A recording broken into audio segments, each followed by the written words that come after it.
Next stop on our series of Avatar crash courses, the spirit world. We've talked at length about the spirits of the moon and ocean, brought up Rava at every opportunity, and even touched on lion turtles in our previous videos. But we, of course, haven't even made a dent in the spirit world. So be sure to hit the bathroom because there aren't any in the spirit realm. Do they have bathrooms in the spirit world? As a matter of fact, they do not. I'm Chris Carr, and today we're covering the spirits of Avatar. But first, remember how we're poor?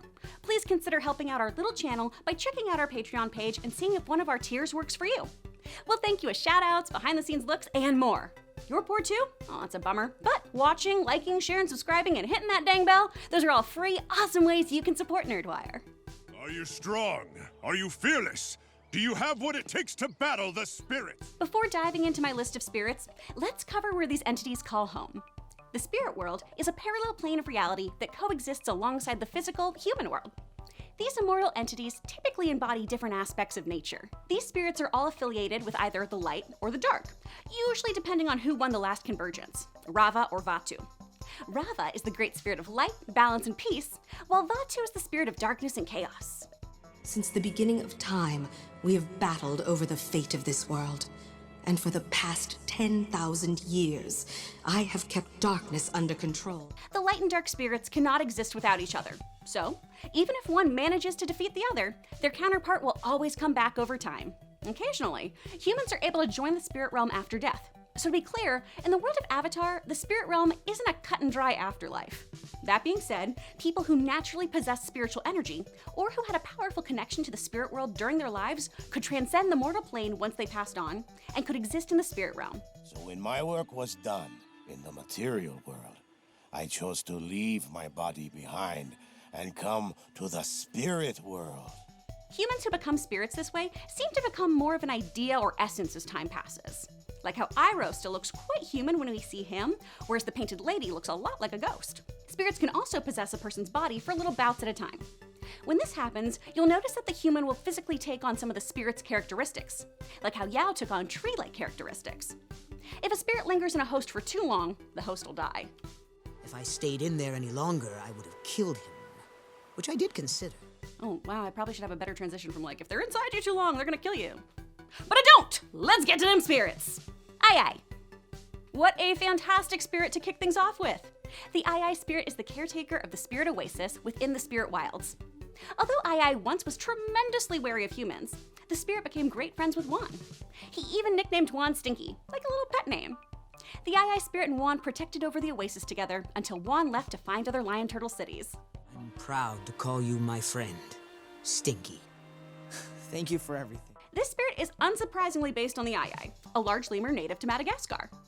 Many Avatar theorists have speculated that Momo is actually the spirit Iight reincarnated. We should also note that in Iight's oasis, we also encounter two kind spirits who aren't wary of Wan and wish him well.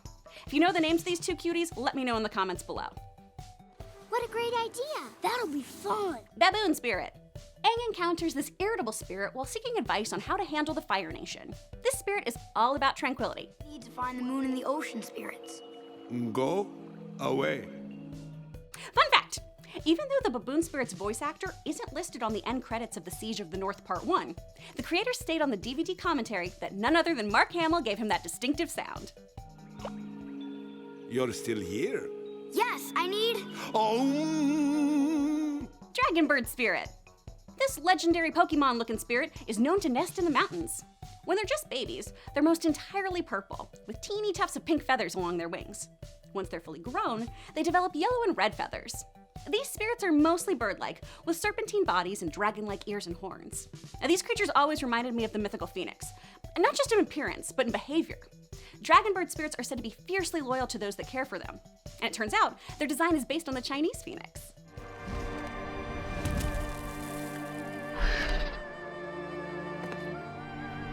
All right, now let's close that portal and go find Janora. Dragon Eel Spirit. These hybrid spirits are featured heavily in the Korra comics and are one of the creators' favorite designs in the entire Avatar universe. We don't get involved with human wars. Spirits worked with Unalaq.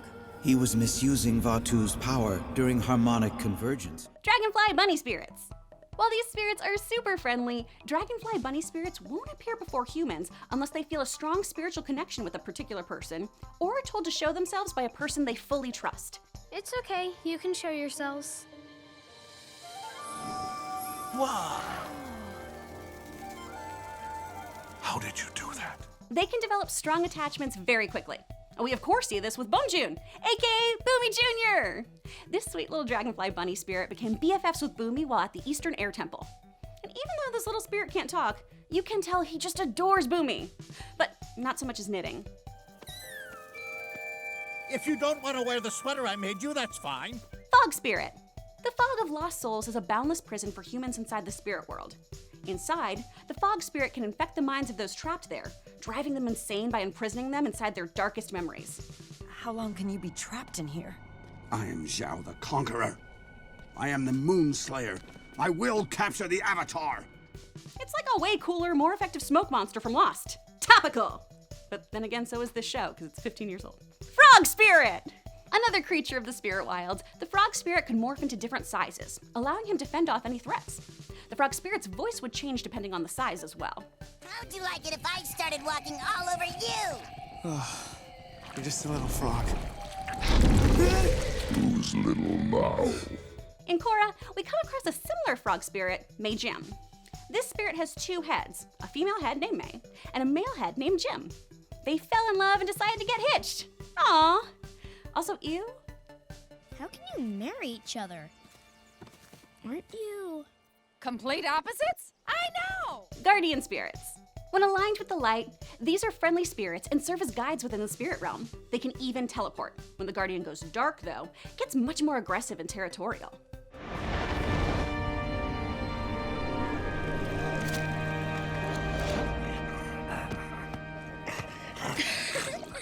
These spirits were modeled heavily after pit bulls and Chinese guardian lions, also known as fu dogs. Fu dogs are typically seen in pairs at the entrances of temples and are believed to be protective entities, representing the dualities that arise from the yin-yang philosophy. Heibei! The black and white spirit. Heibei is typically very friendly in his panda form. But if you start messing around with his forest, he'll turn into a six-legged black and white monstrosity and destroy everything in his way. This powerful spirit has incredible strength and speed, as we see when he's on his path of destruction. He also has a sonic scream that can level buildings. Good riddance. But aside from all those terrifying powers, he can also spontaneously grow bamboo and carry folks to and from the spirit world. So, that's cute. A friend is here to guide you back. Hey, bye! Knowledge Seekers. The Knowledge Seekers are fox-like spirits who assist Wanshan collecting books and scrolls to add to his library. The Knowledge Seekers help library patrons find books and are modeled after the Korean spirit, the nine-tailed fox. Seems it's trying to assist you. Sure. I guess I'll follow you. Ko. Ooh, now we're getting creepy. Ko the Face Stealer, a spirit with a name that tells you exactly what its thing is. Ko can steal the face of any creature that shows even the slightest sign of emotion.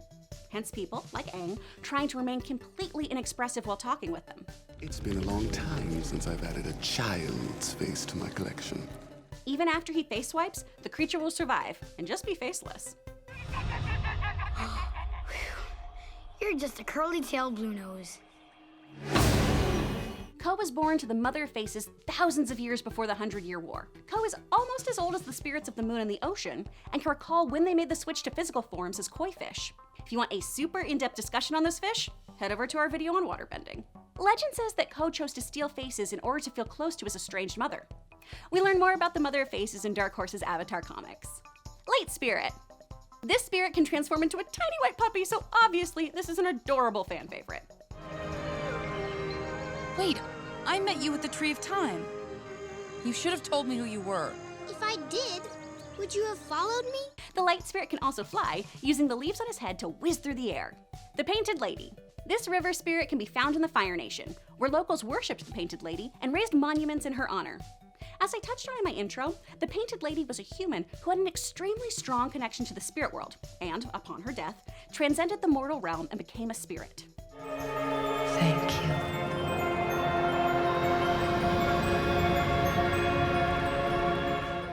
Spirit. This enormous spirit is, you guessed it, made of rock. This is another spirit featured in Dark Horse's comics. The Rock Spirit expresses his doubts of Avatar Korra opening a new spirit portal, saying, "I didn't complain when you kept the northern and southern portals open, but creating a new one has gone too far. The human and spirit worlds should have remained separate." And despite his early protests, the Rock Spirit, along with several other spirits, answered the call of the Dragonfly Spirit to aid Republic City.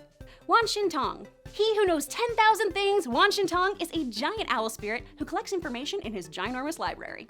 I am Wanshan, he who knows 10,000 things, and you are obviously humans, which, by the way, are no longer permitted in my study. He is far and away the most knowledgeable being, and is constantly in search of more knowledge. His name literally translates to 10,000 things, which is an old Taoist expression that's shorthand for him being all-knowing. Of course, he goes on to blatantly say he's all-knowing, but if Sokka had brushed up on his Mandarin, he wouldn't have to be so redundant. You're not very bright, are you? Enjoy the library. Wolf Spirit. In the comics, the Wolf Spirit is the loyal servant to the Mother of all Faces. You might recall from my Avatar Animals video that these dudes can breathe out moth wasps. Gross. Of course, there are other spirits I missed, definitely ones that we go into more detail on in the comics. So, let me know who I missed in the comments. What else do you want me to deep dive on Avatar? Iroh? Kyoshi Warriors? I know you all want that timeline, so be sure you hit that bell so you know exactly when it drops. Your comments help sway producer Brett so he knows what we can do. If you want more Avatar deep dives, lore, and child-ruining videos, just click to the left of my face, or you can beam us right into your living room on Roku or Plex. Thanks again to our sponsors on Patreon, and thank you for watching. I'll see you, Space Cowboy.